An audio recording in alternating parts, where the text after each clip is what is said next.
আমরা সূরা জাসিয়া নতজানু অবস্থা এটার আমরা 12 নম্বর আয়াত থেকে এখন আলোচনা শুরু করব ইনশাআল্লাহ। আউযু বিল্লাহি মিনাশ শাইতানির রাজীম। বিসমিল্লাহির রহমানির রহিম। আল্লাহুল্লাযী সাখখারা লাকুমুল বাহরা লিতাজরিয়াল ফুলকু ফীহি বিআমরিহি ওয়া লিতাবতাগু মিন ফাদলিহি ওয়া লাআল্লাকুম তাশকুরুন। আল্লাহ যিনি অনুগত করেছেন তোমাদের জন্য সমুদ্রকে। সাক্কারা শব্দের অর্থ সাবসার্ভিয়েন্ট, অনুগত, কাজে নিয়োগ করা। তো আল্লাহ তাআলা সমুদ্রকে তোমাদের অনুগত করেছেন যাতে লিতাজরিয়াল ফুলকু ফীহি বিআমরিহি, যাতে নৌকাগুলি তার মধ্যে চলতে পারে আল্লাহর আদেশে। আর ওয়ালিতাবতাগু মিন ফাদলিহি, এবং তোমরা অনুসন্ধান করতে পারো আল্লাহর অনুগ্রহ, অর্থাৎ তোমরা ব্যবসা বাণিজ্য করতে পারো। ওয়ালাআল্লাকুম তাশকুরুন, এবং সম্ভবত তোমরা আল্লাহর প্রতি কৃতজ্ঞতা জ্ঞাপন করবে। সৃষ্টি জগতের সব কিছুই মানুষের কল্যাণের জন্য আল্লাহ সৃষ্টি করেছেন, এবং এগুলি মানুষের জন্য বাধ্য করে দিয়েছেন। এরা অবাধ্য নয়, এবং মানুষের উপরে কোনোভাবে চড়াও হয় না, অত্যাচার করে না, এরা বাধ্য। ওয়াসাক্কারা লাকুম মা ফিস সামাওয়াতি ওয়া মা ফিল আরদ, এবং অনুগত করে দিয়েছেন, বাধ্য করে দিয়েছেন তোমাদের জন্য যা কিছু আছে আকাশসমূহের মধ্যে এবং যা কিছু আছে পৃথিবীর মধ্যে, জামিআম মিনহু, সব কিছু। আকাশে গ্রহ, নক্ষত্র, চন্দ্র, সূর্য, এগুলি সবই আমাদের সেবায় নিয়োজিত। তো এভাবে পৃথিবীতে যা কিছু আছে এগুলি আমাদের সেবায় নিয়োজিত। নদী, সমুদ্র, পাহাড়, পর্বত, আবহাওয়া, সব কিছুই মানুষের সেবার জন্য আল্লাহ সৃষ্টি করেছেন। মানুষ আশরাফুল মাখলুকাত, মানুষের সেবার জন্য আল্লাহ এই সব কিছু সৃষ্টি করেছেন। আর মানুষ এর বিনিময় আল্লাহর প্রচার, আল্লাহর কথা, আল্লাহর অস্তিত্বের কথা তামাম দুনিয়ায় ছড়িয়ে দেবে, যে এই পৃথিবীর মালিক আল্লাহ, এই সমস্ত সৃষ্টি আল্লাহর। কাজে আল্লাহ যে সৃষ্টিকর্তা, তিনি যে একমাত্র উপাস্য, এটা সারা পৃথিবীতে প্রচার করে দেওয়া, এটা হচ্ছে আমাদের চাকরি, আমাদের কাজ। আর আমাদের জন্য আল্লাহ পৃথিবীর সব কিছুকে আমাদের গোলাম, আমাদের অনুগত, আমাদের দাস হিসেবে আল্লাহ সৃষ্টি করে রেখেছেন। ইন্না ফী যালিকা লাআয়াতিন লিকাওমিন ইয়াতাফাক্কারুন, নিশ্চয়ই এগুলির মধ্যে রয়েছে নিদর্শনসমূহ ওই জাতির জন্য যারা চিন্তা ভাবনা করে। এই আকাশ পৃথিবীর সৃষ্টি এবং এদের কার্যক্রম, এটা একটা চিন্তা করারই বিষয়। এই দেখেন যে এতদিন প্রচণ্ড গরম ছিল, দিন প্রায় সন্ধ্যা হতো 7টায়, এখন আস্তে আস্তে কীভাবে দিনটা ছোট হয়ে চলে আসে। বাতাসের গতিটা আল্লাহ কীভাবে ঘুরাই দিবেন, পৃথিবীর কারো সাধ্য না এর কোনো পরিবর্তন সাধন করা, এটা আল্লাহই করেন।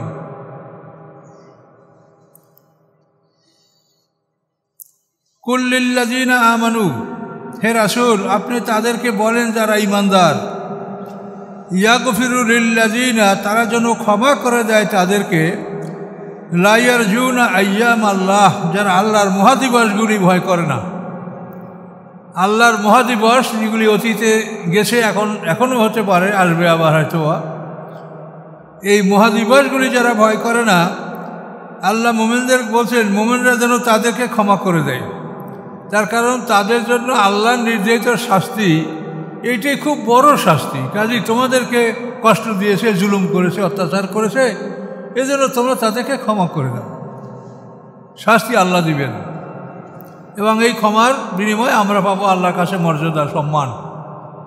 তো আল্লাহ তাআলা দেখেন, এটা বিরাট একটা মহত্বের কথা যে রাসূল আপনি ঈমানদারদেরকে বলেন তারা যেন ওদেরকে ক্ষমা করে দেয় যারা আল্লাহর মহাদিবসগুলি ভয় করে। মহাদিবস যে নূহ আলাইহিস সালামের জাতিকে ধ্বংস করেছে আল্লাহ তাআলা, আদ জাতি, সামুদ জাতি, লূত সম্প্রদায়, নমরুদ জাতি, ফেরাউন জাতি, এগুলো হলো মহাদিবস। তো এই মহাদিবসগুলি যারা ভয় করে না, এই ইহুদিদের জন্য মহাদিবস অপেক্ষা করছে। কোন দিক থেকে শাস্তি আল্লাহ কিভাবে তাদেরকে দেবে এটা আমরা কল্পনা করতে পারছি না। তবে আল্লাহ কোরআনে পরিষ্কার বলেছেন, বনী ইসরাঈলদেরকে পৃথিবীতে 2 বার কঠিন শাস্তি আল্লাহ দিয়েছেন, দিয়া পরবর্তী বলেছেন এই নৌত্তম উদ্না, তোমরা যদি আবার জুলুম নিয়ে ফিরে আসো তো আমিও তোমার জন্য শাস্তি নিয়ে ফিরে আসবো। এটা আল্লাহর প্রতিশ্রুতি কোরআনে আসে। কাজে এই জন্য এদের শাস্তি সামনে অপেক্ষমান, কিন্তু কীভাবে হবে সেটা আমরা বুঝতে পারছি না। মানুষের দ্বারা যদি হয় তা সেটার জন্য আরো অপেক্ষা করতে হবে। ঈসা আলাইহিস সালামের আগমন এবং মাহাদির আগমন, এ সময় ইহুদিদেরকে সারা পৃথিবীতে তাদেরকে হত্যা করা হবে। এবং আল্লাহ রাসূলের হাদিসে বর্ণনা করেছেন যে তারা যদি পাহাড়ের মধ্যে পাথরের আড়ালে গাছের আড়ালে লুকায়, সেই পাহাড় গাছ বলে দিবে যে আমার এখানে একটা ইহুদি লুকিয়ে আছে, ওকে মারো। কিন্তু একটা গাছের কথা হাদিসে উল্লেখ আছে, ইল্লাল গারকাত, এই গারকাত বৃক্ষের মধ্যে যদি ওরা লুকায় ওই গাছ বলবে না, অন্য সব গাছ এবং পাথর ইহুদিদের খবর বলে দেবে, তাদেরকে চরমভাবে হত্যা করা হবে।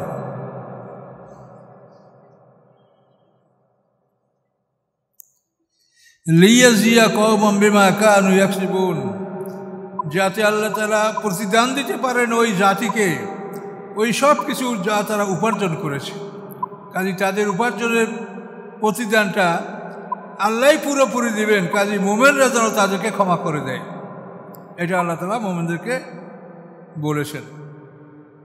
মান আমিলা সালিহান ফালিনাফসিহি, যে ভালো কাজ করে সে তা তার নিজের জন্য করে। আল্লাহর নামাজ, আল্লাহর রোজা না, আল্লাহর কিছু না, এটা আমাদের নিজেদের জন্য আল্লাহ আদেশ করেছেন। করলে আমাদের সওয়াব হবে, না করলে আল্লাহর কোনো ক্ষতি হবে না। এই জন্য আল্লাহ বলেন মান আমিলা সালিহান ফালিনাফসিহি, যে ভালো কাজ করে সে তার নিজের জন্য করে। অমান আশা ফালাইহা, এবং যে খারাপ কাজ করে সে তার বিপরীতে করে, মানে এই খারাপের ফলটা তার বিপরীতে আসবে। লাহু আর আলাইহি দুইটি শব্দ, লাহু হলো পক্ষে আর আলাইহি মানে বিপক্ষে। খারাপ করলে এটা তার বিপক্ষে যাবে। সুম্মা ইলা রাব্বিকুম তুরজাউন, তারপর তোমরা তোমাদের রবের কাছে সবাই ফিরে আসবে। রবের কাছে সবাইকেই ফিরে আসতে হবে। ওয়ালাকাদ আতাইনা বানি ইসরাঈলাল কিতাবা ওয়াল হুকমা ওয়ান নবুওয়াতা, আল্লাহ বলেন নিশ্চয়ই আমি বনি ইসরাঈলকে দান করেছি কিতাব, সেই কিতাবের নাম হচ্ছে তাওরাত। ওয়াল হুকমা, এবং তাদেরকে আমি দান করেছি প্রজ্ঞা, জ্ঞান। আর নবুয়াতা, এবং দান করেছি নবুয়াত, অর্থাৎ মুসা আলাইহিস সালাম রাসূল ছিলেন, তার ভাই হারুন আলাইহিস সালাম নবী ছিলেন, এবং এনাদের ইন্তেকালের পরে আল্লাহ তাআলা বনি ইসরাঈলের মধ্যে বহু নবী পাঠিয়েছেন। বহু নবী আল্লাহ তাআলা বনি ইসরাঈলের মধ্যে পাঠিয়েছেন। ইউসুফ ইবনে নুন, কালেব ইবনে ইউকান্না, তারপরে এর থেকে নিচে বহু নবী বনি ইসরাঈলের মধ্যে আল্লাহ তাআলা পাঠিয়েছেন। বনি ইসরাঈল আল্লাহর পয়গম্বর শিয়া আলাইহিস সালাম, যাকে তারা হত্যা করেছে, তারপর আল্লাহর পয়গম্বর আরমিয়া, যার আমলে বাইতুল মুকাদ্দাস ধ্বংস করা হয়েছে। এভাবে অনেক পয়গম্বর আল্লাহ তাআলা বনি ইসরাঈলের মধ্যে পাঠিয়েছেন। সেই কথা আল্লাহ বলেন যে আমি বনি ইসরাঈলকে দিয়েছি কিতাব, প্রজ্ঞা, নবুয়ত, রাযাকনাহুম মিনাত তাইয়্যিবাত, এবং আমি জীবিকা দান করছি তাদেরকে পবিত্র বস্তু হতে। ওয়াফাদ্দালনাহুম আলাল আলামিন, এবং সম্মানিত করেছি আমি তাদেরকে তাদের সমকালীন সবার উপরে। তাদের যারা কন্টেম্পোরারি, তাদের সমসাময়িক যারা ছিল, তাদের উপরে বনি ইসরাঈলকে আল্লাহ তাআলা সম্মানিত করেছেন। ও আতাইনাহুম বাইয়িনাতিম মিনাল আমরি, এবং আমি দিয়েছি তাদেরকে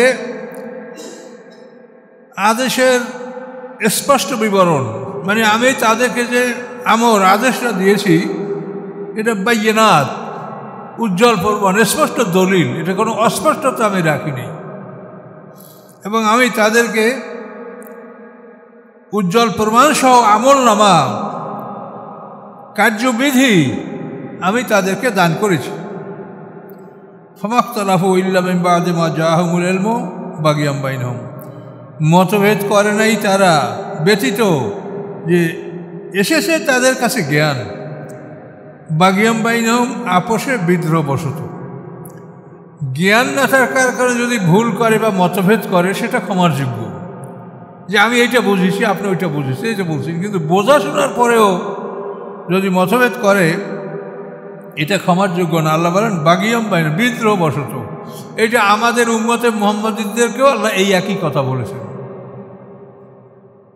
যে আমাদের কাছে স্পষ্ট ইলম আসার পরে আমরা আলেম সমাজ বিদ্রোহ করছি। কি প্রয়োজন এতগুলো দলের? কোথায় আপনি যে কোরআনে আমরা তাফসিরগুলো করিয়ে দিতে পাচ্ছেন যে 2 দল ছাড়া কোনো দল আছে আল্লাহর কিতাবে? সব জায়গায় 2 দল। ওই যে জুমার তাফসিরে শুনছেন যে মরা মানুষ 60 এও এক দল, আর জীবিত মানুষ 60 এরা আর এক দল। তো এই তো 2 দল মানুষ। মানুষ 2 দল, মোমেন এবং কাফের। তারা থাকবে ইল্লিন সিজিনে, 2টা জায়গা। বিচারের পরে তারা যাবে জান্নাত জাহান্নামে, 2টো জায়গা। 2 দলের বাইরে কোনো মানুষ নাই। কাজে আমরা যারা দলের মধ্যে দল করছি এটা বিদ্রোহবশত। কে সম্মানিত হবে, কে নেতৃত্ব পাবে? আমি যদি ওই দলের সাথে একমত হই হয়তো আমাকে নেতা বানানো হবে না, কাছে আমার দল নিয়ে আমি থাকি, বিদ্রোহবশত। এইসব ব্যাপারে ফয়সালা আল্লাহ দেবেন। এগুলি অনেক ক্ষেত্রে এমন পর্যায়ে যাবে যে এর ফলে কারো কারো ইমান প্রমাণিত হবে না, যে ইমানই নাই, এটা প্রমাণ হবে আল্লাহর কাছে। কিন্তু এ ফটো আমাদের দেওয়ার ইখতিয়ার নাই। আমরা যেহেতু আল্লাহ বলছে 2 দল, তাহলে লা ইলাহা ইল্লাল্লাহ যারা বলে তাদেরকে সবাইকে আমরা মোমেন মনে করি, মুসলমান মনে করি, এবং তাদের কোনো উপকার করতে পারলে আমরা চেষ্টা করব, কিন্তু আমরা কারোর বিরুদ্ধে ফতোয়া দিতে যাব না। তার কারণ আল্লাহ এই 2 দলের মধ্যেই সবাইকে রেখেছেন, মোমেন এবং কাফের।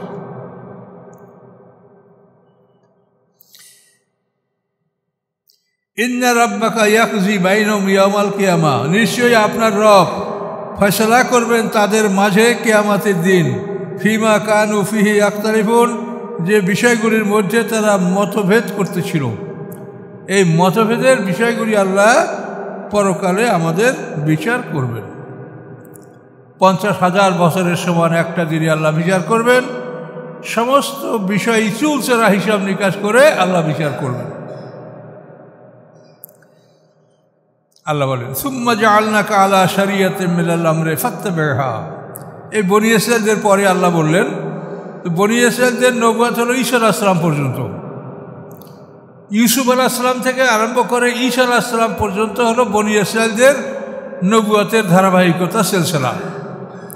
ইয়াকুব আলাইহিস সালামের ছেলে ইউসুফ আলাইহিস সালাম, আর ইয়াকুব আলাইহিস সালামের নাম হলো ইসরাঈল।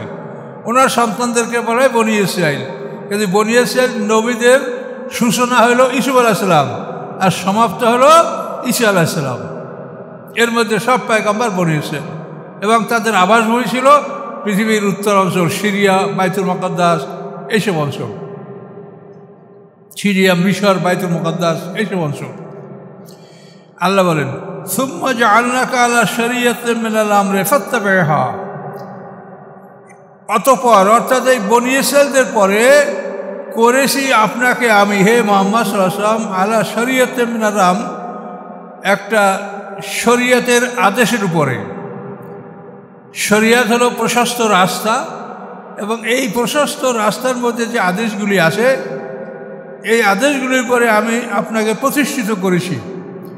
অতএব ফাত্তাবি'হা, আপনি এই শরীয়তের অনুকরণ করুন। শরীয়ত শব্দের অর্থ হলো রাজপথ, সরকারি রাস্তা, আর তরিকা হলো ছোট রাস্তা, তুরুক। তরিকা হলো ছোট রাস্তা, আর শরীয়ত হলো বড় রাস্তা। কাজেই আপনাদের কেউ ছোট রাস্তায় থাকেন, সেই রাস্তা থেকে বড় রাস্তায় ওঠার জন্য আপনারা পথ খুঁজে বাইর করেন। ওই ছোট রাস্তায় থেকে যেন না, ওই ছোট রাস্তায় থাকেন, তাহলে আপনি ওই 72-73 দল, শত দলে আপনি পড়ে থাকবেন। আর যদি রাজপথে উঠতে পারেন তাহলে ওই রাজপথ সবার জন্য একটা। এই জন্য এই বিষয়টা বুঝতে হবে। সব কিছু রাসূল সাল্লাল্লাহু আলাইহি ওয়াসাল্লামের জীবন থেকে দেখেন। আল্লাহ রসুল বিবি খাদিজা রাদিয়াল্লাহু তাআলা আনহাকে বিবাহ করার পরে 25 বছর বয়স থেকে আরম্ভ করে 40 বছর পর্যন্ত তিনি হেরা গুহায় ধ্যান করেছেন। তার সংসার পরিচালনার কোনো চিন্তা ছিল না। বিবি খাদিজার অঢেল সম্পত্তি সব বিবি খাদিজা আল্লাহ রসুলকে দান করে দিয়েছেন। কাজে আল্লাহ রসুলের কোনো পার্থিব চিন্তা ছিল না, তিনি সত্যকে অনুসন্ধান করেছেন। আল্লাযী আনকাযা যাহরাক, এমন বোঝা তার পিঠে ছিল যে এই বোঝা তার মেরুদণ্ড ভেঙে দিচ্ছিল। রাসূল সাল্লাল্লাহু আলাইহি ওয়াসাল্লামের পিঠে কি কোনো আটার বস্তা না কবার বস্তা ছিল? নাউযুবিল্লাহ। কি বোঝা এটা, যে বোঝাটা আপনার মেরুদণ্ড ভেঙে দিচ্ছিল? সেটা হলো সমাজের এই জুলুম অত্যাচার। এইটা দেখে যার মানুষ, যার মন আছে, সে ব্যথিত না হয়ে পারে না। এই যে পেপার দেখেন গাজায় খাদ্যের জন্য মানুষ হাহাকার করছে, আর এসে সেখানে এগুলি করছে। এর চাইতে পশুর চাইতেও পশু, এগুলি কি কোনো মানুষের মধ্যে?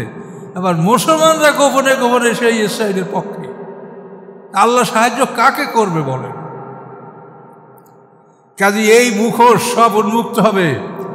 যে লেবাসধারীরা, পাগড়িধারীরা, তোমরা আসলে তোমাদের মনের মধ্যে কি ছিল? ইয়াউমা তুবলা সারায়ের, সেই দিন সমস্ত ভেদগুলি পরিষ্কার করা হবে, বের করা হবে। কাজেই মানুষ কোরআন বিশ্বাস করলে তারা এই কাজ করতে পারে না। এখন বিচার আল্লাহর কাছে।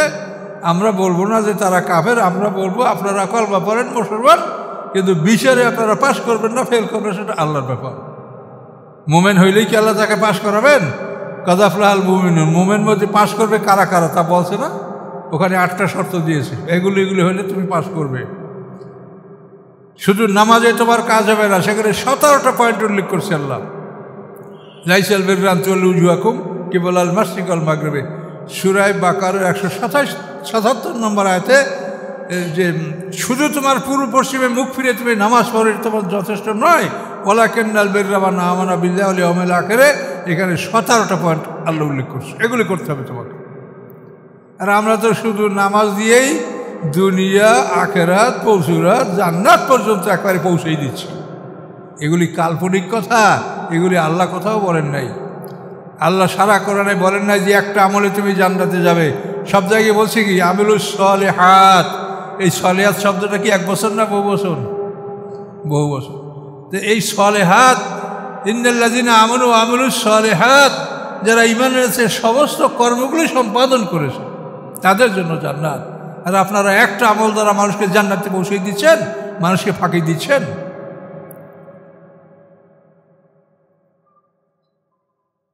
কাজে সতর্ক হন, সতর্ক হন। আর আপনারা নিজেদের জ্ঞানকে কাজে লাগান। আল্লাহ বলেন যে আপনাকে একটা শরিয়াত দান করছি, এবং এই শরিয়াতের মধ্যে মেনাল আমরে, অর্থাৎ এটার মধ্যে আদেশ নিষেধ, করার আদেশ আর না করার আদেশ, দুটোই আমর আপনি বলতে পারেন। তো আল্লাহ বলেন ফাত্তাবে, আপনি এটা অনুকরণ করুন। তাহলে আল্লাহ রসুল হেরা গুহায় ধ্যান করছেন কখন? কোরআন নাজেল না হওয়া পর্যন্ত। কোরআন নাজেল হওয়ার পরেই তিনি সব কিছুর সিদ্ধান্ত পেয়ে গেছেন যে সমাজের এই দুরবস্থা দূর করার জন্য এই পন্থা অবলম্বন করলে আপনি সমাজ ভালো করতে পারবেন। এবং তিনি করে দেখিয়েছেন। পৃথিবীর সবচাইতে নোংরা মানুষ ছিল আরবে, সেই মানুষগুলি আল্লাহ রসুলের হেদায়েতে, তার প্রশিক্ষণে পৃথিবীর সেরা মানবে পরিণত হয়েছে। পৃথিবীর কোনো শক্তি তাদের কাছে দাঁড়াতে পারে না। এই তো দেখেন আপনার ইতিহাস। এগুলো কি দিয়ে হয়েছিল? এই কোরআন দ্বারা। আর এক শ্রেণীর লোক আছে, আমরা মধ্যযুগে ফিরে যাইতে চাই না। ওনাদের মধ্যযুগটা যে কোনখান থেকে কোনখানে সেটা আমরা জানতে চাই। আমি আইনের দৃষ্টিতে মানুষ, সেই বইতে আমি এগুলো পরিষ্কার করে বলছি যে আপনাকে মধ্যযুগকে নিয়ে আসলো, আর কত সাল থেকে কত সাল মধ্যযুগ, এটা একটু দেখান আমাদেরকে। শুনে যারা তারাও বোঝেন, আর আপনারা যারা বলেন ওনারাও বোঝেন না, খালি বলেন মধ্যযুগ। মধ্যযুগ নয়, আসমানি কেতাবের যুগ হচ্ছে স্বর্ণযুগ। আর আপনারা এইটাকে ছেড়ে যারা নিজেদের শাসন দ্বারা, আইন দ্বারা করছেন, তারা মধ্যযুগ। কোরআনের যুগ কোনো মধ্যযুগ নয়, কোরআনের যুগ হচ্ছে স্বর্ণযুগ। আল্লাহ বলেন ফাত্তাবে, আপনি এই শরীয়তের যে আদেশগুলি আছে এগুলির আপনি অনুকরণ করুন। ওরা তাত্তাবে আহওয়াল্লাযিনা লা ইয়ালামুন, এবং তাদের মনের ইচ্ছার অনুকরণ করবেন না যারা জ্ঞান রাখে না। তাহলে আল্লাহ রসুল ওহী নাযিল হওয়ার পরে কি একদিনেও হেরা গুহায় ধ্যান করতে গেছেন? তিনি ডাইরেক্ট শরিয়াত, স্পষ্ট রাস্তা। মেইন রোডে উঠলে কি আপনার গন্তব্যে যাইতে আর কোনো দেরি আছে? যতক্ষণে মেইন রোডে না উঠতে পারেন ততক্ষণে আপনার দুশ্চিন্তা। মেইন রোডে উঠলেই তো ডাইরেক্ট আপনার গন্তব্যস্থলে আপনি পৌঁছে যাবেন। ইন্নাহুম লা ইয়াগনু আনকা মিনাল্লাহি শাইআ। এই যারা জ্ঞান রাখে না, এই সমস্ত মানুষের অনুকরণ করতে আল্লাহ নিষেধ করছে, নিশ্চয়ই তারা আল্লাহতে কোনো কিছুই তারা করতে পারবে না। আল্লাহর যে আইন কানুন বিধান শাস্তি যাই কিছু, এর কোনো কিছুরই তারা মোকাবেলা করতে পারবে না এবং কোনো কিছুর ব্যাপারে তারা কোনো উপকার করতে পারবে না। ইন্নাহুম লা ইয়াগনু আনকা মিনাল্লাহি শাইআ। আল্লাহর পক্ষ থেকে আল্লাহর মোকাবেলায় তারা আপনাকে, এইসব লোক আপনাকে কোনো উপকার করতে পারবে না, কোনো সাহায্য করতে পারবে না। অন্য জালিমিনা বাযুহুম আউলিয়া বায। এবং নিশ্চয়ই যারা জালেম তারা একে অপরের বন্ধু। এই জালেমরা একে অপরের বন্ধু। ফুল দিতে কবরে অমুক দল গেছে, আমরা না গেলে হয় কি? এই যে ফুল দেওয়ার জন্য আপনারা কবরে যাচ্ছেন, এইটা কোন শরিয়াতে আছে বলেন? এটা তো খ্রিস্টানদের প্রথা এবং এর পিছনে কোটি কোটি টাকা ব্যয় করা হচ্ছে, সময় নষ্ট করা হচ্ছে। তো এইসব কাজগুলি আপনারা করে যাচ্ছেন। আগুন পূজা, এটা তো ডাইরেক্ট শিরক। কেন আমাদের আর্মি ক্যান্টনমেন্টের মেইন গেটের শিখা চিরন্তন জ্বালিয়ে রাখা হবে? খরচ হয় না এটা জ্বালিয়ে রাখতে, অনেক ওর পিছিয়ে তো ব্যয় আছে, তার জন্য এর পিছিয়ে কত কিছু আছে, কোটি কোটি টাকা ব্যয় করে আমরা শিরক করছি। কেন করা হবে এটা বলেন? সকল আলেমদের ব্যাপারে একসাথে কথা বলা উচিত। কাজে ওনারা দোয়া শিখেই দিয়েছেন, এই দোয়া 6 বার 7 বার পড়লে ভেস্তে যাইবেন। আপনি ভেস্তে যাবেন কেমনি? আপনি শিরক থাকে আপনার মধ্যে ভেস্তে যাইতে পারবেন? তাহলে ভেস্তে যাওয়ার জন্য তো আপনি আল্লাহ যা বলছে আপনি তাই বলেন। শিরক করলে আপনার নেক আমল ঝরে যাবে। লাইন আশরাকতা লাইহা বাতান্না আমালুক। হে রাসূল, যদি আপনি শিরক করেন তা আপনার আমল ঝরে যাবে। রাসূলের আমল ঝরে যাবে, আর আমাদের আমল কি থাকবে? আর রাসূল কি শিরক করবেন? তার মাধ্যমে আমাদেরকে বোঝানো হয়েছে শিরক করলে আপনার আমল নষ্ট হয়ে যাবে। আপনি হজ করে আসে যদি ওই শিখা চিরন্তরে যায় যদি আপনি সালাম করেন, শহীদ মিনারকে যদি আপনি সম্মান দেখান, তাহলে এগুলি শিরকের মধ্যে যাবে। আপনি আল্লাহর যেটা বিধান আছে, আপনি কবর জিয়ারত করেন, দোয়া করেন, তাদের জন্য এতিম মিসকিনকে খাবার দেন, যেগুলি আল্লাহর বিধানে আছে এগুলি করেন। কিন্তু আপনারা এই ফুল দেওয়া সিস্টেম কি সমাজে আপনারা চালু করছেন? আস্তে আস্তে খ্রিস্টান দিকে আমরা ঢুকছি, যেটা আল্লাহ রসুলের হাদিস। আল্লাহ রসুল খুব সুন্দর করে বলেছেন, ইন্নাকুম লা তাত্তাবিউনা সুনানা মান ক্বাবলাকুম। আল্লাহ রসুল বলেন, তোমরা তোমাদের পূর্ববর্তীদের নিয়ম কানুনের অনুকরণ করবে। শেবরান বে শেবরান, জেরান বে জেরান, 1 বিঘাত করে 1 বিঘাত করে, 1 হাত করে 1 হাত করে তাদের দিকে অগ্রসর থাকবে। হাত্তালাও দেখালো হুজুরাত দব্বে, এমনকি তারা যদি গুই সাপের গুহার মধ্যে ঢোকে, লাত্তাবাতুহুম, তোমরা তাদের পিছনে পিছনে গুই সাপের গুহার মধ্যে ঢুকবে। সাহাবারা বললেন, ইয়া রাসূলুল্লাহ, ইহুদান নাসারা, এ কি ইহুদ নাসারা কথা আপনি বলছেন? তার রসুল ফামান, যে আর কারা? তোমাদের সূরা ফাতিহাও তো এই কথা বলা হয়েছে, গায়রিল মাগদুবি আলাইহিম ওয়ালাদ-দাল্লিন, তাদের কথাই তো বলা হয়েছে কোরআন শরীফের প্রথম সূরাটায়, ফাতিহায়। আমরা তো তাদেরই অনুকরণ করছি, আর গোপনে তাদের সাথে বন্ধুত্ব করছি, তাদের সহযোগিতায় আমরা ক্ষমতায় বসে থাকার চিন্তা করছি। ক্ষমতায় কতদিন থাকবেন? আপনার বাবা কতদিন ছিল, দাদা কতদিন ছিল, আপনি কতদিন থাকবেন? যতই চেষ্টা করেন আপনি চিরস্থায়ী হবেন না। কাজে ঈমান নষ্ট করে আপনারা দুনিয়া থেকে যাবেন, আমাদের কিছু বলার নাই। আমরা আল্লাহর সত্য আহ্বানটা আপনাদেরকে পৌঁছেছি, যে আল্লাহ ডাইরেক্ট বলেছেন, লা তাত্তাখিযুল ইয়াহুদা ওয়ান নাসারা আউলিয়া, ইহুদি খ্রিস্টানদিকে তোমরা বন্ধু হিসেবে গ্রহণ করো না। ওয়া মান ইয়াতাআল্লাম মিনকুম ফাইন্নাহু মিনহুম, তোমাদের মধ্যে যে কেউ তাদেরকে বন্ধু হিসেবে গ্রহণ করবে সে তাদেরই অন্তর্ভুক্ত, তাদের মধ্যে বলেই গণ্য হবে। কাজে আল্লাহ ডাইরেক্ট এই কথা কোরআনে বলা আছে। কাজে আমরা যদি না বলি তো আমরা আল্লাহর কাছে দায়ী থাকবো। কে মানবে কে মানবে না সেটা আল্লাহর ব্যাপার, আল্লাহ জানেন, কিন্তু বলা আমাদের প্রয়োজন। আল্লাহ ওয়ালিউল মুত্তাকিন, আল্লাহ মুত্তাকিন যারা, যারা আল্লাহকে ভয় করে, আল্লাহ তাদের অভিভাবক, আল্লাহ তাদের বন্ধু। আল্লাহ বলেন হাযা বাসায়রুল নাস, এ হচ্ছে মানুষের জন্য দর্শন। বাসায়ের মানে চক্ষুসমূহ। চক্ষুসমূহ মানে কি? দর্শন, জ্ঞান। চক্ষুষ্মান ব্যক্তি এর মানে কি? জ্ঞানী ব্যক্তি। তা আল্লাহ বলেন এগুলি হচ্ছে বাসায়রা, মানুষের জন্য চক্ষু মানে কি? জ্ঞান, দর্শন। এখানে মানুষ যদি আত্মনিয়োগ করে তো মানুষ জ্ঞান লাভ করতে পারবে। এই আসমানি কিতাবকে বলা হয়েছে হাযা, এই আসমানি কিতাব আপনাদের সামনে বাসায়রুল নাস, মানুষের জন্য দর্শন, জ্ঞান ভাণ্ডার, হুদান পথ নির্দেশ, রহমাতুন এবং দয়া, যে কম ইউকিনুন, ওই জাতির জন্য যারা দৃঢ় বিশ্বাস করে। আম হাসিবাল্লাযীনা আসতারু সাইয়্যাত, তারা কি ধারণা করে যারা করে যাচ্ছে খারাপ কাজগুলি, আন নাজআলহুম, আমি করব তাদেরকে কাল্লাযীনা, ওদের মতো, আমানু, যারা ঈমান এনেছে, ওয়া আমিলুস সালিহাত, ভালো কাজ করেছে। যারা ঈমান এনেছে এবং ভালো কাজ করেছে, আমি কি ওই খারাপ কাজ যারা করেছে তাদেরকে সমান করব? সাওয়াম মাহিয়াম মামাতুহুম, সমান হবে কি তাদের জীবন, সমান হবে কি তাদের মৃত্যু? তা হবে না। সামা ইয়াহকুমুন, অতি নিকৃষ্ট যে বিষয় তারা নিজেদেরকে রায় দিচ্ছে। তারা বলছে যে দুনিয়া আমাদেরকে আল্লাহ ভালোবাসেন, এই জন্য আমাদেরকে ধন সম্পদ ইজ্জত দিচ্ছেন, মরার পরে যদি জান্নাত থাকে থাকে তো সেখানেও আমরা পাবো। সেই কথা যাবে আল্লাহ যে যারা ইমানদার, যারা ভালো কাজ করে আর যারা খারাপ কাজ, এই দুজনের হায়াত মহুয়াত ঠিকানা আমি কি এক করব? কোনোদিন হতে পারে না। তো একটা রুকু আমরা আলোচনা করছি। এখানে দেখেন একটা জিনিস আপনাদেরকে বলছি যে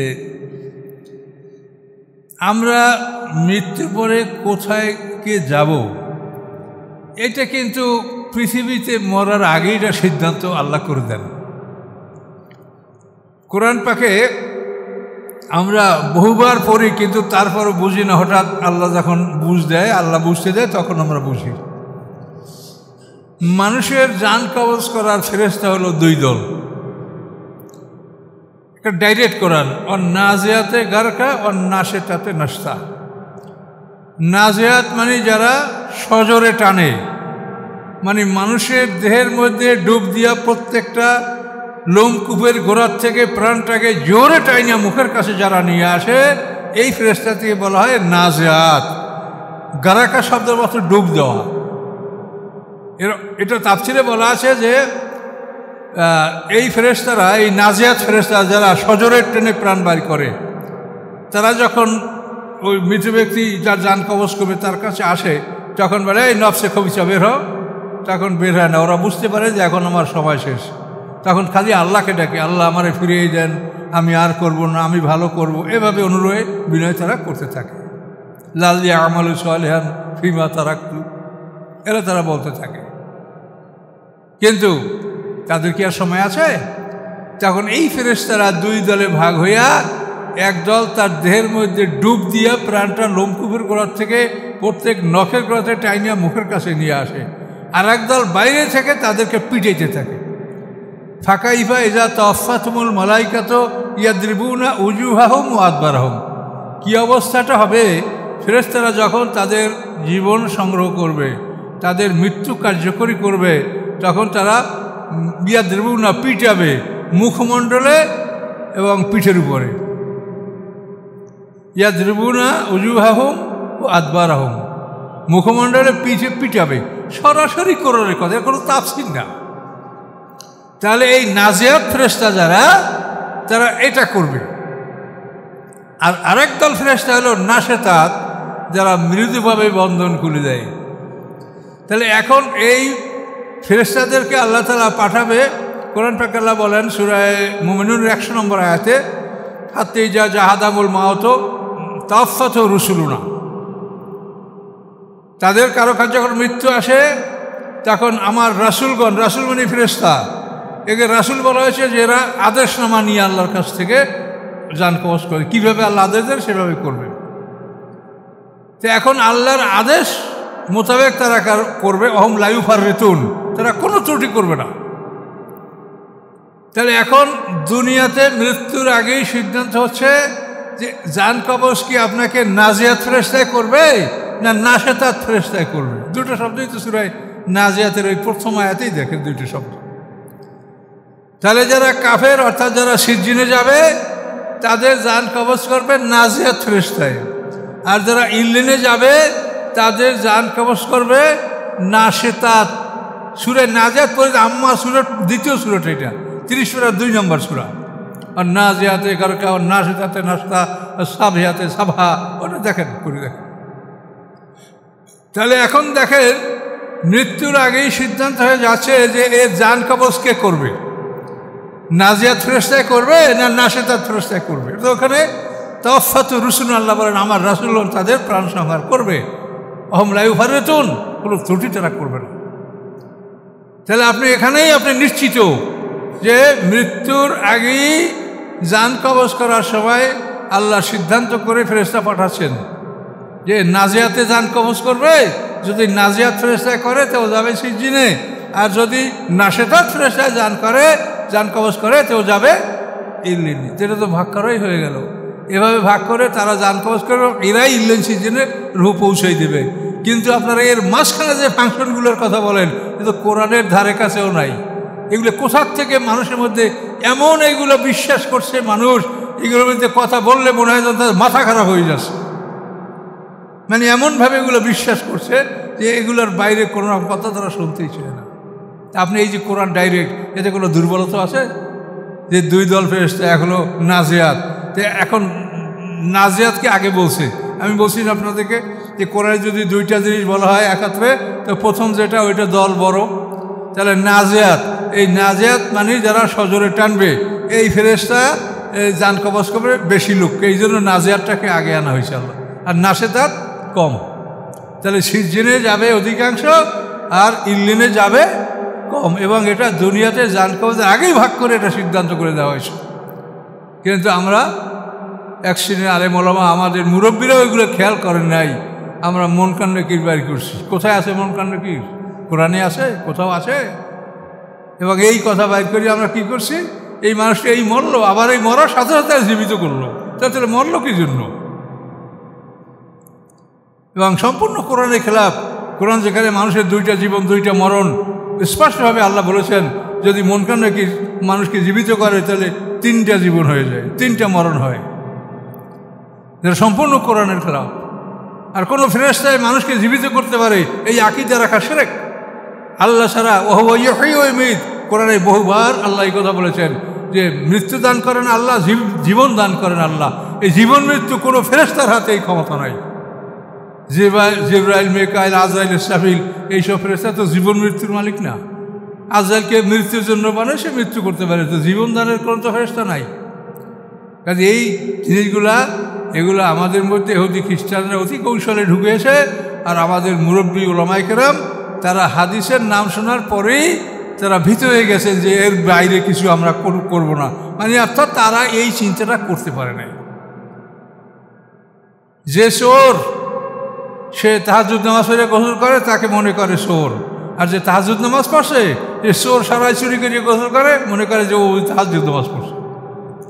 এই ভালো মানুষেরা আসলে কোনোদিন খারাপ চিন্তা করতে পারে না। এই জন্যই আমাদের সিনিয়ররা এই কথাগুলো বলতে পারে নাই। এই জন্য আমারও কষ্ট লাগে। অনেক আলেমরা এই কথাই বলেন যে সিনিয়ররা বলে নাই, আর বলে নাই তা কী করবেন আপনি? কোরআন কি আপনি উল্টেই ফেলাবেন? কাজে এই জন্য এই বিষয়গুলি আপনারা মনোযোগ সহকারে শোনেন এবং যুক্তিতর্কের মাধ্যমে যাতে মানুষকে বুঝাতে পারেন চেষ্টা করবেন। হেদায়েত যার ভাগ্যে নেই তা হেদায়েত করতে পারবেন না, হেদায়েত আপনার হাতে। কিন্তু আপনাদের কাজ হলো দাওয়াত পৌঁছিয়ে দেওয়া। কি বলতে পারছেন? তাহলে জান কবজ করার ফেরেশতা কয় দল? কি কি? নাজিয়াত, নাশেতাত। নাজিয়াতে যাতে জান কবজ করবে তারা সিজ্জিনে যাবে, আর নাশেতাত মানে মৃদুভাবে বন্ধন করে দেওয়া, টানার খেসা লাগবে না। যখনই বলবে এই নফসে মুতমাইন্না না আসো, তখন দৌড়ে বকুর কাছে চলে আসবে প্রাণ।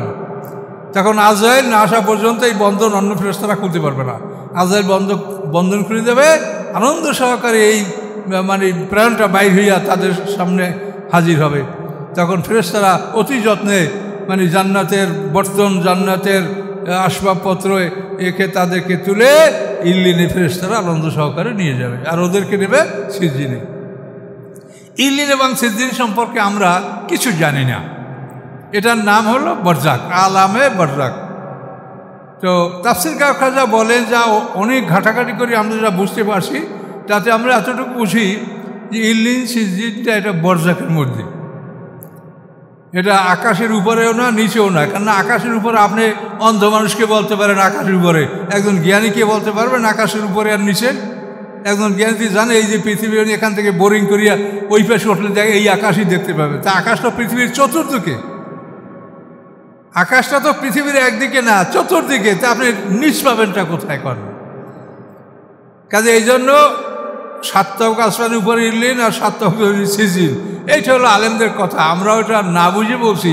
আমরা এখন যেগুলো চিন্তা করে গবেষণা করতে আমাদের, আমরা দিন রাত এই নিয়ে চিন্তা ভাবনা করি, তাফসীর দেখতে থাকি, তারপর হয়তো আল্লাহর পক্ষ থেকে একটা মোটামুটি সিদ্ধান্তে উপনীত আমরা হতে পারছি। তো তাতে এই যে আল্লাহ বলছেন অমেম ওয়ারাইম বারজাকুন ইলা ইয়মি ইউবাসুন, যে মৃত্যুর পদে তাদের সামনে বরজাক, পর্দার জগৎ, পুনরুত্থান দিবস পর্যন্ত। এই বরজাক কোথায় এটা আমরা জানি না। এই বরজাকে ইল্লিন এবং সিজ্জিন আল্লাহ স্থাপন রেখেছেন, এবং সেখানে মানে আমাদের দ্বিতীয় জন্মের পূর্ব পর্যন্ত আমরা ওখানে আমরা সংরক্ষিত থাকব। আমাদের সামনে কি মরণ, মরণের পরে কি বরজাক, বরজাকের পরে কি জন্ম, জন্মের পরে কি দ্বিতীয় জীবন, আর পিছনে এহকাল কি আমরা আল্লাহকে জবাব দিয়েছি কালুবালা, দেওয়ার পরে মৃত্যু, এই মরণ, মরণের পরে বরজাক, বরজাকের পরে জন্ম, জন্মের পরে এই জীবন। এই 8টা মিলে 2টা পর্ব, মানে মানুষের দেহে যা কিছু আছে জোড়া জোড়া, 4 এ 4 এ 8, ওই 4 এ 1 আর এই আর এক 4 এ আর এক 4 এ আর এক জোড়া, এভাবে সব জোড়া জোড়া। আবার এদিকে দেখেন পানি মাটি আগুন বাতাস 4, এই 4 মিলে 1, আর নফসে মুতমাইন্না, নফসে লওয়া, নফসে রূহ, এই 4 মিলে আর এক 2 জোড়া। এই যে আল্লাহ বলছেন জোড়া জোড়া জোড়া জোড়া, এই জোড়া আপনি ভাঙতে পারবেন না, এই জোড়া ভাঙার কোনো ক্ষমতা নাই। কিন্তু মন কান্না কিরকে যদি ঢুকান তাহলে আবার জোড়া ভেঙে গেল, কি করবেন আপনি? তো যাই হোক, আল্লাহ যাদেরকে হেদায়েত দান করবে তারা হেদায়েত লাভ করবে। তো আমরা এখানেই শেষ করছি। 21 নম্বর আয়াত পর্যন্ত সূরা ইয়াসিন আমরা চলে আসছি। 21 নম্বর।